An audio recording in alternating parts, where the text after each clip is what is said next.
Greetings, dear ones. I'm Kryon of Magnetic Service. Indeed, it has been a beautiful day. I want to review just a little bit,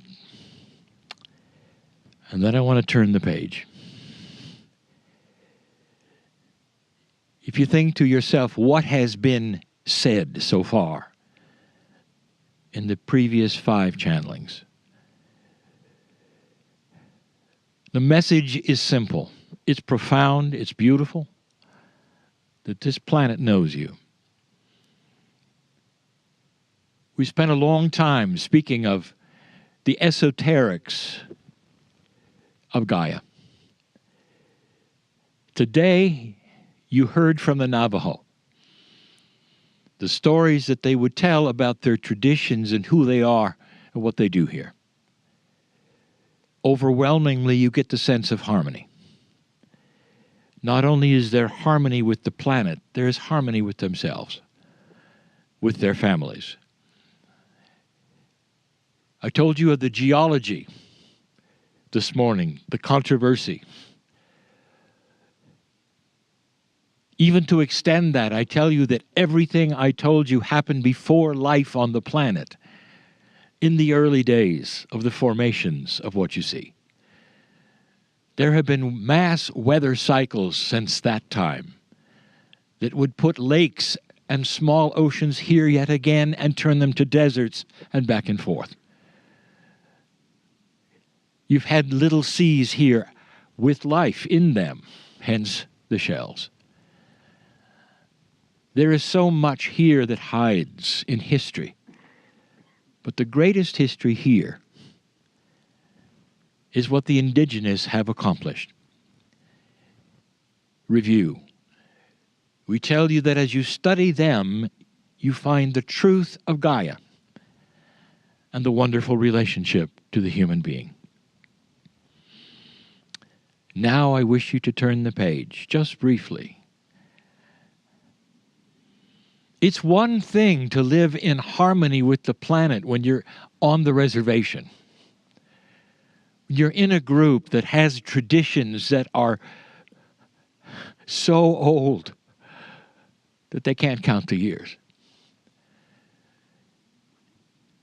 Here, the ones who live here are free to believe what they wish, but the traditions are strong. And the tradition of harmony within the family is strong. And so that is not that difficult to continue the relationship of the ancients of the past on their own land. But what about you? This is the crux of my teaching. In a modern age, when you leave here, how can you possibly carry out what you see? You go back to that which you would call the city life. Even if you're not in the city, you have a westernized life. You don't have the traditions around you. You don't have the family that is cooperating because they have for 500 years. You will have those who would look at you and have no concept of an elevated consciousness of a 24/7 relationship to the planet. I talk to those of you, some of those of here, some listening, that long ago realized you don't switch on and off God. It's not a Sunday experience. What you do is you carry the relationship 24/7. Before you go to bed tonight, some of you say things. When you get up, you say things. Not unlike those who would then talk to the sun and the moon, celebrate that in ceremony. But it's difficult for you because you don't have the group around you. Spirit knows this. The teaching is this, dear ones, that the harmony that you carry, that you see here in the tribe, that you've learned, is so precious and beautiful to hear. You have got to be self-contained with it. And you've got to then emulate the compassion of what you see here without a tribe. That is work. And that is why you are a light worker. You're going to have to carry your own traditions with you, the tradition of the beauty and the compassion of God, of a relationship to the planet that is far more than anything that the Western world appreciates, understands, or even considers.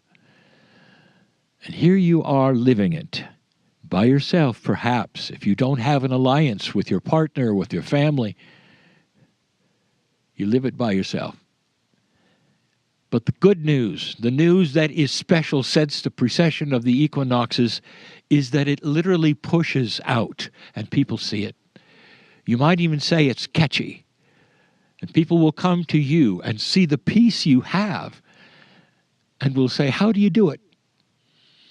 And you can tell them gently that you've discovered something that gives you peace in your heart, that helps you with the anxieties of the problems of day to day.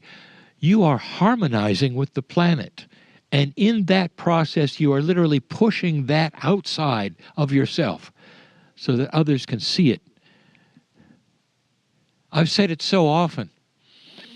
The masters of the planet, as they walked around, they had a following, not because they did this or that, but because people wanted to be with them. Listen. It's peaceful, isn't it? It's nice to hear. It's nice to feel. That can be you. Standing in the city with turmoil all around you, with anxiety, day-to-day living, pushing the envelope of the stress level of each of you. And you can go inside and claim the truth that you learn here. This is the hard one. That's why you're here. That's why this was chosen, so you can see the emulation. You can see the model and the template. And you can go back and create something that has not been created before. Peace on earth, one at a time. It's catchy. I mean by that, it's almost infectious. Like laughter, beauty, good art and music. People want you around. They'll ask questions. I guarantee there will be those who will come to you and ask, what is it you have? And that is the harmony time. That's when you can start telling those around you that they don't have to be in stress. Dear ones, this is the message, and it will continue to be the message. Even this week, the message. That this is the template. That you can take home individually and practice. You're never alone. The planet knows what you're doing. Spirit knows what you're doing. You're never alone. 28 years ago, I started in this process with my partner to some degree. And it's graduated to this. And if there is a slogan, if there's a saying, if there's anything that has repeated itself all of those years, it's that you're never alone. Can you cognize that? Can you believe it to the point where you can take this with you? We'll talk more about that. But until that time, the rest of these days, I want you to feel everything you can feel. Because you're in the right place at the right time for this. Feel the tranquility now, the peace that is here. There's nothing like it. You can take it home and have it to yourself and spread it as much as you can, as much as you wish. And so it is.